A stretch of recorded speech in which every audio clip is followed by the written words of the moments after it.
D'abord, évidemment, je rappelle que ce qui permet de décerner le prix, c'est la qualité, évidemment, de la thèse.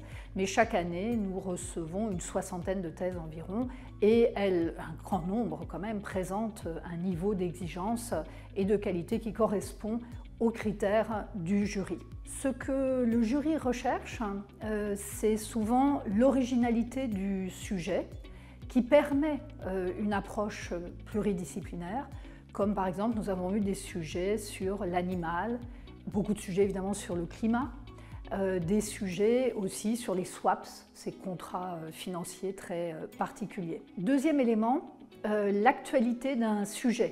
Là encore, une approche telle que le doyen Carbonnier la pratiquait, comprendre comment un sujet de droit s'inscrit dans un environnement sociétal.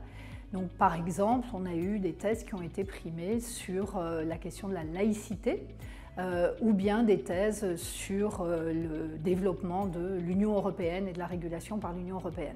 Troisième possibilité de thèse, on remarque des thèses qui s'intéressent au mouvement du droit d'une manière générale, comme par exemple la fondamentalisation du droit ou bien son européanisation, sa conventionnalité.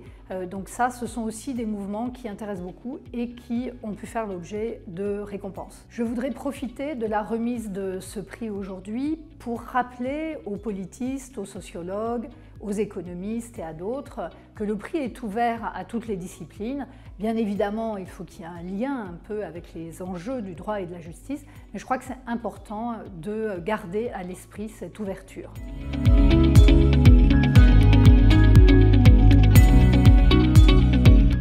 L'Institut recherche tout d'abord à promouvoir les travaux des jeunes chercheurs, évidemment à travers le prix Carbonnier, mais je rappelle que nous délivrons aussi un autre prix, le prix Vendôme, qui lui est plus spécialisé sur la matière pénale et pénitentiaire. Surtout, l'Institut présente cette caractéristique de non seulement promouvoir l'interdisciplinarité, mais également d'être fortement ancré dans le paysage professionnel et institutionnel du droit et de la justice. Donc nous travaillons et nos membres sont des professions du droit et de la justice, sont également des responsables de politique publique. Et le travail avec l'Institut permet à ces jeunes chercheurs de côtoyer cette diversité des acteurs. Par ailleurs, l'Institut soutient des recherches, donc finance des recherches qui sont sélectionnées par un conseil scientifique.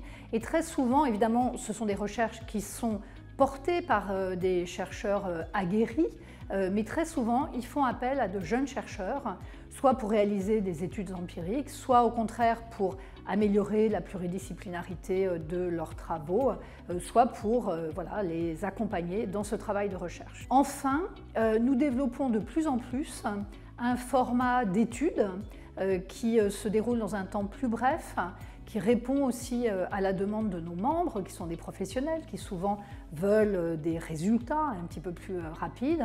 Et ce format d'études nous permet aussi parfois de mobiliser des jeunes chercheurs avant même le doctorat, dans le cadre par exemple de mémoire de Master 2. La diversité est grande, nous pouvons aussi faire appel à des jeunes chercheurs dans le cadre d'état des connaissances dont nous avons besoin et dans ce cas-là, nous passons par un appel d'offres qui est publié sur notre site internet.